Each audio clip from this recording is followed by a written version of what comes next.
To put it simply, Disney screwed the pooch hard.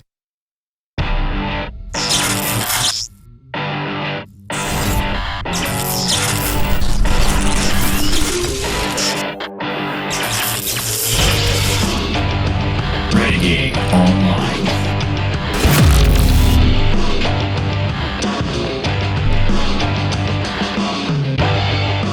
This was supposed to be a video about how well Disney managed to navigate much ado about nothing this week, maintaining most of its dignity and not actually compromising its stated principles, and rather deftly managing to rock the boat as little as they possibly could, given the ridiculous circumstances they were forced into by a social media rage mob.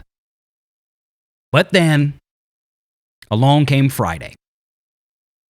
And everything Disney had managed to accomplish up to that point was tossed into the trash, along with perhaps the trust of its biggest and most financially viable audience, the American family. So, to that end, we're going to walk through what happened and why I felt like that Disney had really avoided the trap through Wednesday's annual shareholder meeting and then inexplicably pivoted to, well, just snatch defeat from the jaws of victory.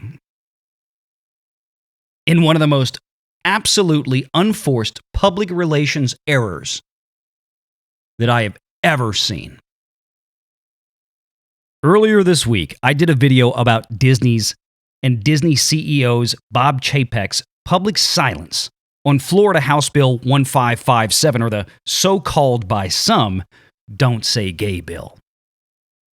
Now, since we covered the actual language of that bill in the last video, I won't rehash it in detail here, other than to say that clearly the bill says nothing of the sort. The bill merely sought to reaffirm the right of parents in Florida to have the final and definitive authority to govern the educational standards of what their children are exposed to in Florida schools.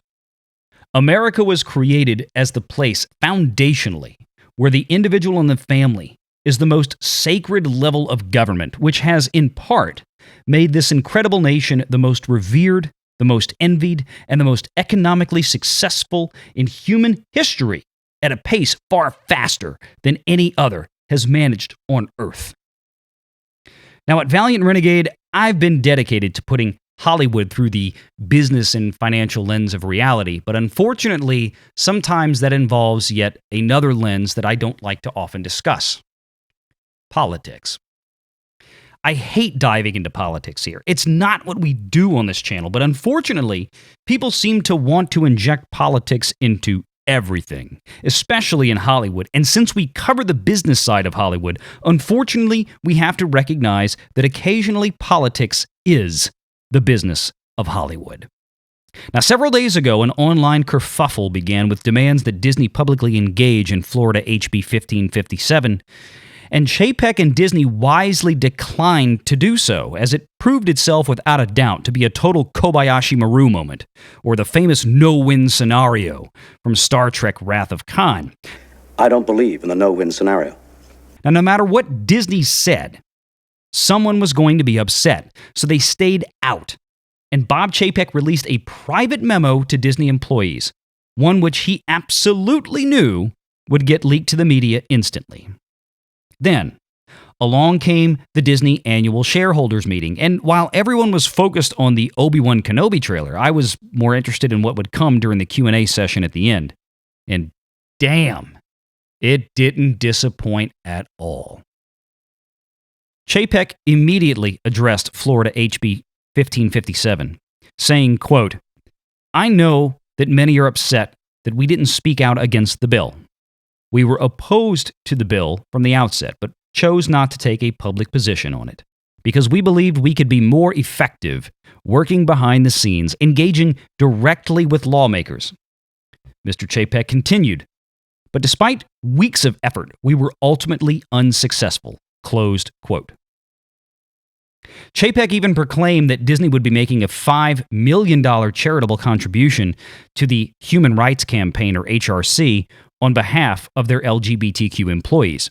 Now, apart from having spent nearly 20 years working professionally in the financial industry, I also spent a number of years around politics and in political campaigns, working in some cases on the inside.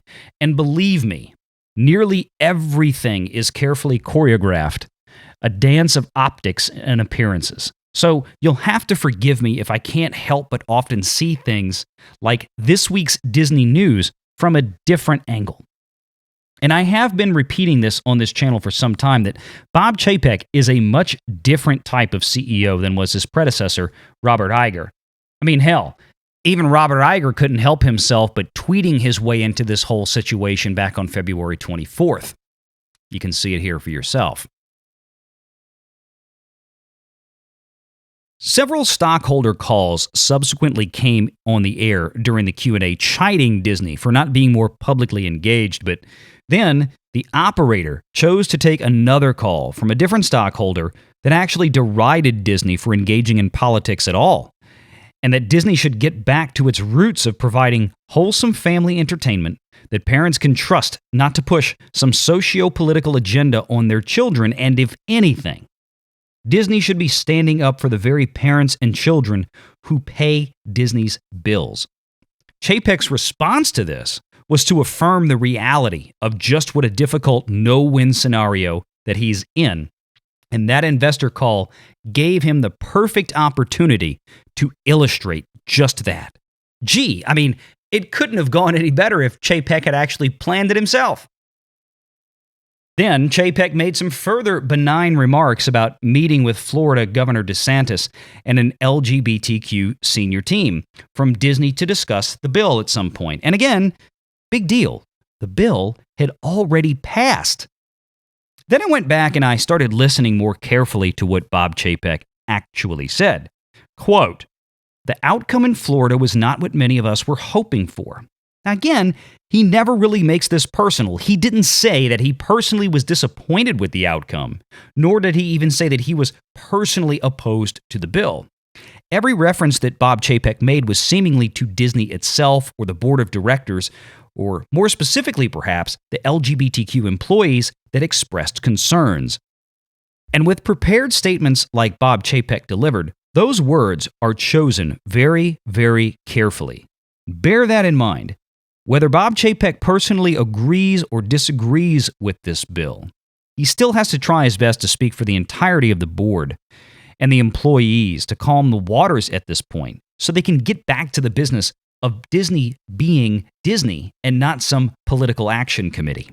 And to the question of Disney contributing to the legislative backers of the bill, Bob Chapek remarked, quote, "You'll find that Disney supported the detractors of this particular piece of legislation just as well."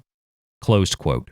Then Chapek stuck in some additional boilerplate language about Disney always re-examining their contributions, but that Disney was overall proud of their political contribution construct. In other words, Disney, like most companies of that size, give to politicians of all different backgrounds and political parties to cover their bases. That's just how it works in this game at this level. It would be far more unusual if Disney did not do this.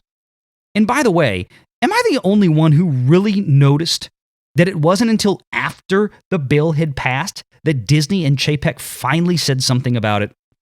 Talk about taking the path of least resistance. Sure, they seemingly took a side here, but did they really?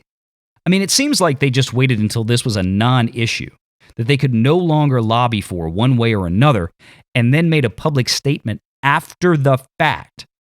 Much more so in support of some of their employees and the LGBTQ community, rather than the bill itself, which again had already passed. The whole thing was really about as innocuous as you could get, given the timing of everything. But it gave Chapek and Disney the opportunity to address the displeasure of a few employees without actually getting involved. So in the end, I'm not sure how this could have played out any better for Disney and Chapek than it did, at least up to that point. Sure, Bob Chapek probably had a rough week during all this, but the alternative of engaging in this debate publicly over the past 2 months, when the bill was working its way through committees and the two chambers, would have surely resulted in a much bigger media circus. And while Disney would have likely been praised by the social justice mob, it could have potentially spelled disaster with the core family audiences that Disney desperately needs to survive. Then, on Thursday, things got even more entertaining when Pixar managed to really put their foot in their mouth, complaining in a public statement that, quote, "We at Pixar have personally witnessed beautiful stories full of diverse characters come back from Disney corporate reviews shaved down to crumbs of what they once were. Nearly every moment of," and get this, "nearly every moment of overtly gay affection is cut at Disney's behest, regardless of when there was protest from both the creative teams and the executive leadership at Pixar." So Pixar Studios admits to trying to engage in, quote, "overtly gay affection" in children's programming, in cartoons and animated shows and movies. And it was Disney's executives that had to maintain some degree of sanity, knowing the enormous public backlash and financial disasters in allowing this content and what it would incur. Pixar made Chapek and Disney executives look like rock stars to parents out there, who are otherwise too afraid to speak out of fear for the rage mobs. Then came the comments from Florida Governor Ron DeSantis, calling out Disney on its, quote, wokeness and reaffirming that nothing whatsoever was going to prevent him from signing that bill. Because in case you forgot, Florida's voters overwhelmingly support the legislation, as made evident by the fact that what voters did to the House and Senate political makeup in the previous election cycle. Chapek could claim dismay over the bill's passage to satiate LGBTQ employees, all the while having done little to nothing to stop it in reality. And Ron DeSantis could claim yet another legislative victory for his presidential campaign run in 2024. And what else besides 1557 is DeSantis doing to combat wokeness in Florida? Well, enter the Florida House Bill 7, the, quote, "Stop Woke Bill," which on Thursday, a day after the annual shareholder meeting, passed both the Florida House and the Senate without so much as a mouse fart from Mickey. This law will effectively rip the teeth out of Disney's Reimagine Tomorrow program in Florida, as it prohibits not only schools, but businesses as well from making such things as critical race theory training courses a condition of employment. So while Disney can still maintain the program itself to, at the very least, satisfy appearances for a certain crowd, Disney will be prohibited by law from making it mandatory employee training. And, once again, Disney watched this legislation sail through the Florida legislature over the past 2 months and publicly said nothing. And no, this law wouldn't protect Disney employees in California, where Disney itself is actually incorporated, but that might not matter in 5 or 10 years. Anyone remember this story from 7 months ago? Disney announced that it was moving 2,000 jobs out of California and over to Florida, and I think that was just the opening salvo. Basically, any employee not connected directly or exclusively to Disneyland operations or film and TV productions in Hollywood lots, well, they're on the table for a move. Parks, resorts, merchandising, Disney Cruise Lines, etc. This represents the bulk of Disney's total revenue streams. And it's starting to look like Disney is gearing towards a California corporate exodus, not all that unlike Elon Musk and Tesla. Now, I wouldn't at all be surprised if we see Disney reincorporate in Florida in the next 10 years. Why? Because for all the social justice complaining that there is, Florida has a tax and business climate that is orders of magnitude superior to that of California's decades of fiscal mismanagement, and Disney even cited that as a primary reason when they made this announcement last year. Now, ultimately, like so many, I was very frustrated with what seemed like a foolish reversal on Disney's part during that meeting. But if they had just stopped right there on Wednesday, this would have been fine for all the reasons I detailed already. However, even if you're trying to calm folks down, we all know the lesson about putting blood in the water, especially with certain political groups. And the sharks will smell it, and they will come for more. And apparently between Thursday and Friday afternoon, they did. And this is where Disney caved. After recognizing that Disney and Bob Chapek had managed to remain relatively neutral, even after all the remarks during the investor meeting, it seems the pressure exploded following that, and Disney completely collapsed, with the board perhaps even forcing Bob Chapek to pen this second internal memo to Disney employees, which of course was instantly leaked to the media once again. And it is this second memo that I think was the huge mistake for Disney. In the memo, Bob Chapek seemingly takes some degree of personal responsibility, apologizing to LGBTQ employees for not being more engaged from the outset. But then again, there was absolutely nothing, as we've established, that Disney could have done to stop the legislation to begin with. Florida voters, again, overwhelmingly handed control of the state to the GOP. So Florida voters got exactly the type of legislation they wanted. It really isn't Disney's place to get involved, and Disney had wisely stayed out of it until the social media bullying must have reached such a cacophonous thunder that Disney apparently buckled. Now, apart from announcing the temporary suspension of all campaign contributions in Florida, Chapek said in the new memo that the board would look to reassess and increase their support for, quote, political advocacy in all states. Now, what that will actually look like, or whether that's just more empty words trying to calm an inflamed situation, or if Disney actually has a major course correction, is something only time will truly tell. But with the U.S. midterm elections just around the corner, there will be lots of eyes watching FEC, that's Federal Election Commission, reports to see where the Walt Disney Company name pops up. And to be honest, Disney's best course of action at this point would be to take no action. In other words, don't donate a penny to anyone. In the end, all Disney had to do was walk away after the shareholder meeting from this ridiculous contrived mess over much ado about nothing. Sure, they would have heard some groans and grumblings for a few weeks, maybe a few months, but it would have likely faded, as most of these things often do. And Disney could have remained apolitical. But now, with this collapse of corporate principles, as the sharks smell blood in the water, Disney has probably opened the door for all sorts of future political, social, and corporate bullying. And while Chapek may be the current face of it all, it's ultimately the board of directors who are responsible on matters like this. Make no mistake. The long-term brand damage to Disney might now be far more severe than anything they have ever done to themselves to date.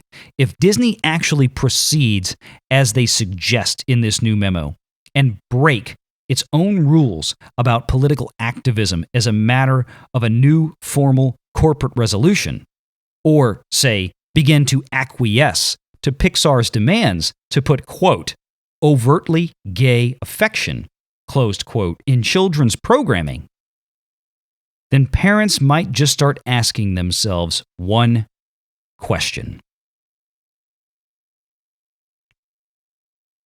Can we still trust Disney with our children?